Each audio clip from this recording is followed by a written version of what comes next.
Hello everyone, Kurt Olfer here, and welcome back to another episode from Homefitter Labs. If you haven't noticed here, it change of scenery, change of background, and yes, there's a lot that's been changed around in my life.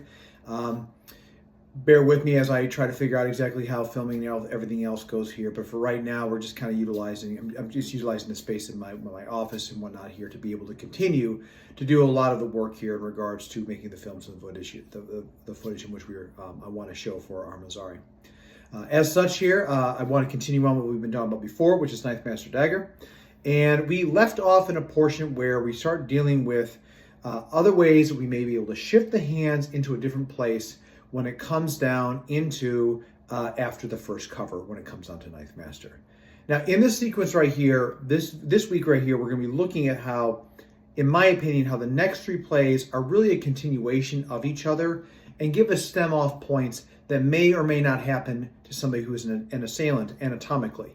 And these are very important things here to consider, because remember, Fiore's advice is to assess a person by looking at them and to be able to assess your strengths. Do they take up an arbizari position, and so on and so forth. And this right here, I think, is a way to be able to look at that and to, once again, unpack things that may be effective to getting you to be able to perform some of the techniques with the Knife Master based upon understanding the anatomical limitations of another human being. So with that being the case here, let's get into it. Okay, so new site, new location. Again, getting things set up right here. But we have plenty of space here to be able to do some of the plays we've been talking about here when it comes down to the Dagger Masters and everything else here. And we're going to be continuing on in regards to the Knife Master plays here, which we're talking about with getting into the arm. The next three plays, in my opinion, all conjoin together into a sequence of operations. So again, remember, nothing in Armazari, in my opinion, is an isolated thing. It is something we move to, it is something we constrain to, it's something we control, but it is not something necessarily that we are going to try to lock out into position just as one thing in general. So this right here, the image starts off with this right here. I'm going to flash them across here so you see this first one right here. It progresses into this one right here, and then we see a third one that comes into this armbar positioning. All three of those right there are essentially, in my opinion, a sequence of operations that happen against somebody rather than just one and done plays. Okay, so if we start off here, so if we start off with the first one, which is this one right here, and we assume that ninth master cover of going low. So think fourth master cover with the hands. So he's coming in and he does a step in, and we have this covering position that's right here, right? From here, we can see that the guy's arm comes to right here. Now, he talks about we can dislocate the arm, and there's other things that come off this. And personally, and he can go into the strong bind, and that the third master is the governing concept when it comes down to this play. This right here, in itself, to me, is exceptionally weak as far as for manipulation purposes go. If I'm trying to move his arm this way or whatnot, he's got his whole other arm onto the side. Here they can come into play. So while I'm sitting here holding that one arm here and I slide up to this, he's not just going to stop. He's not just going to stop here and take this. He's got options right here to kind of shut this down and go into different plays. And with the dagger this close into my lower region, it's not a place I want to hang out with. So that first cover right here, in my opinion, is a strike and more of a snap that we're dealing with right here, rather than it being, this is a play just to go to. It's a continuation of things. Remember, take the dagger away, strike him, break the arm, bind the arm, and then throw him to the ground. The five concepts we have.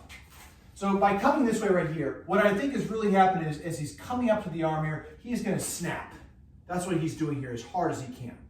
So boom, snap is what he's doing with this. Now, whether or not, I know some people will say, well, his arm is still on there. Yep, his arm is still on there. And the reason why my hand is going off here is because I don't actually want to break Connor's arm. Instead, if I'm going up to this right here, I come here and I snap, you see my hands are open. This is not what he's doing. If anything, he's doing, my hand is off to the side here, he's doing this really violently and still maintaining the arm on there as much as possible. If I grab his hoodie right here, it's me doing this. And I still want to do that because fabric is still enough to pop the arm into place, and we don't want that. So that first covering mechanism right there, to me, is a continuation. So I come in right here, stop, grab, pop. And again, I'm pulling my hand back here. as far as I can, almost like making that first cover master position right here. Why? Because if I hit, if I lose grip on this right here, I still want to be able to hit him to do other things to him. If I dislocate the arm here, you can already see here just by moving his body how that pulls him forward. Now he's being a Guruki, not a realistic fighting situation. But if I was to do this as fast as possible right here, that is going to disrupt this horribly. Okay, that's going to cause lots of massive pain right there. It may make him lose the dagger. It might make him break his arm, dislocate it, etc. So I think what's happening here, now we're going to go into the second one, which is where the hand comes over to the side. Remember, we want his mind in his arm and in retraction rather than extension. So again, effective strikes, to me, allow us the ability to stop something, get his mind somewhere else so that he can no longer be in that spot. And as I'm in right here, I snap, I can go right back in to something else, which gives us way into the third portion. That next portion which comes down here is his arm shifts over to the side.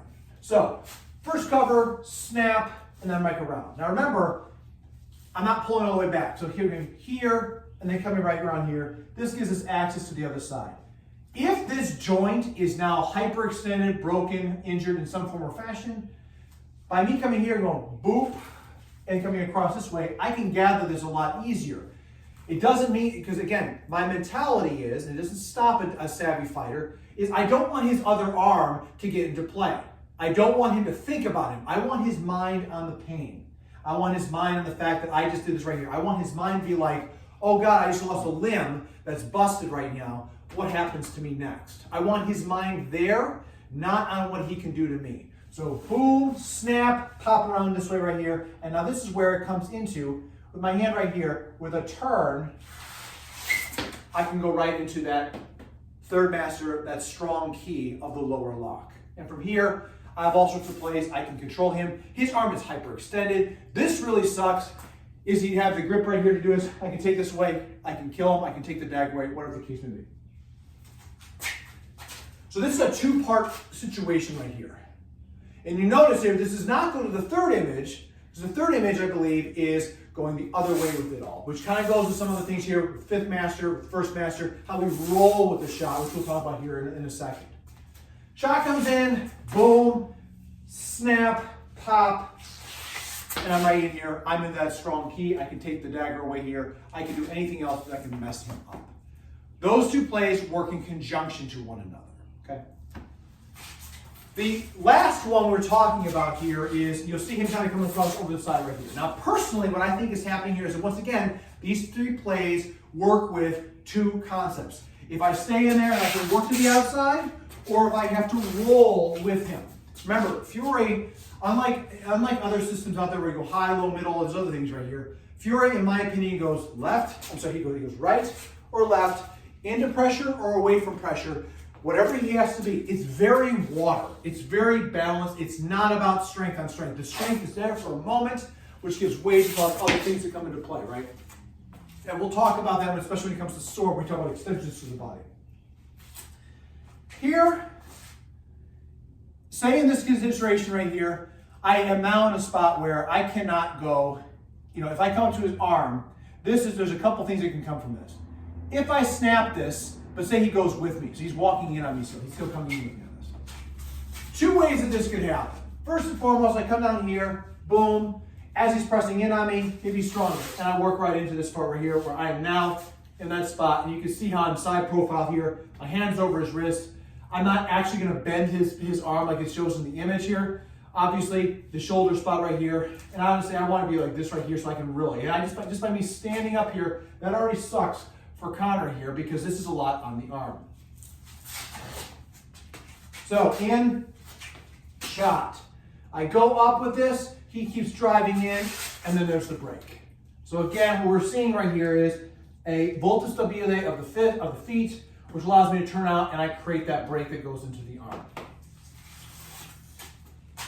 Those right there, in my opinion, are how these three plays all intertwine based off of the ninth master.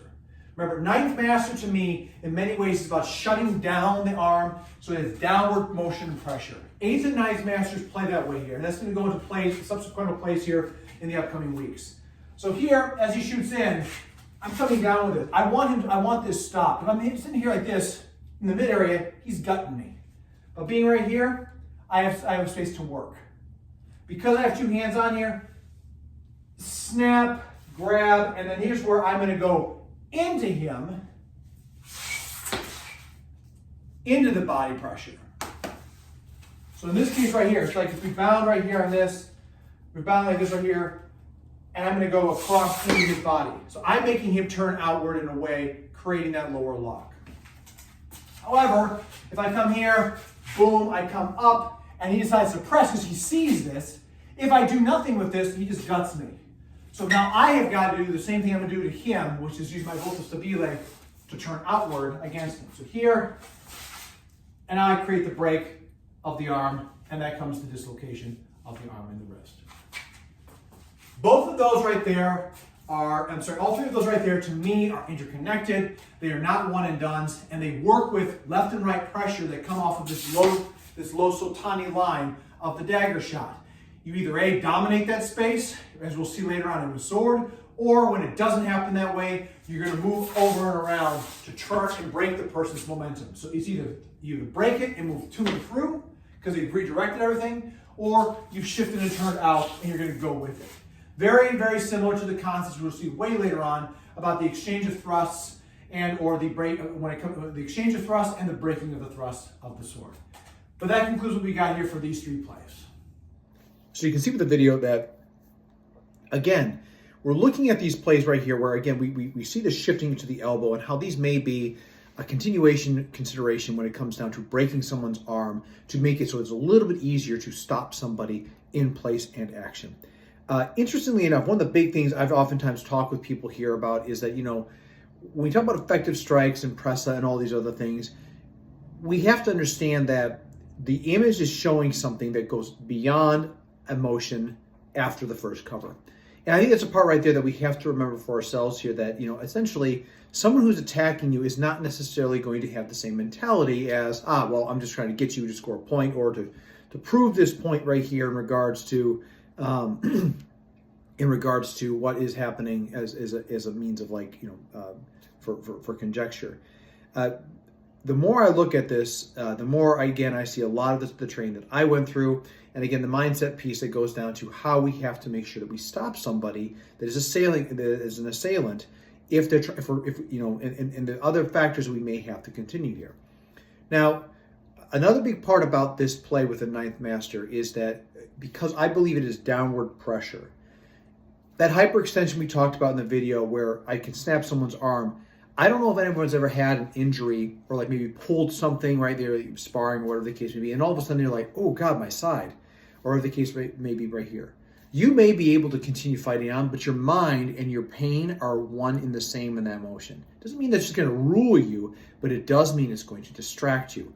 If that becomes a part of the lead hand or other options that are out there, it's been my experience that any type of major injury like that, it's going to be very hard for people to be able to continue on with the assault that they were doing and to be able to have any effect on anything else other than thinking about that pain in their arm. And if I'm actually snapping or dislocating the elbow or something else along those lines, it makes it that much worse. So just food for thought when it comes down to that kind of process and principality. So that's going to do it for this video right here. And again, like I said, this is the first video I've done since coming into my new space. It's kind of cool here to be in that kind of way. And again, I'll probably be shooting from this for a little while here, or maybe this might be the spot that I continue to shoot on, but ultimately right now, please understand that there'll be some changes potentially in the future, especially as we get into longer arms later on within the manuscript. But again, that's going to continue what we have here for this one right here. If you like this content, please consider liking and subscribing if you're new to the channel. Would love to have you here, no matter what martial arts background you're in. I'd love to hear anything that people have to bring into this portion right here. If you are one of my subscribers, thank you so much. I appreciate it so much. It's wonderful to have you here and to continuing on with this journey of Armatsari. We're onwards and upwards here. Again, just trying to make sure I want to continue to have the channel grow. So if you like this, please share with a friend, and let's keep this going out there. So as always, everybody, please, thank you so much for tuning in. And as always, be safe out there, train well, and fight on. I'll see you all soon.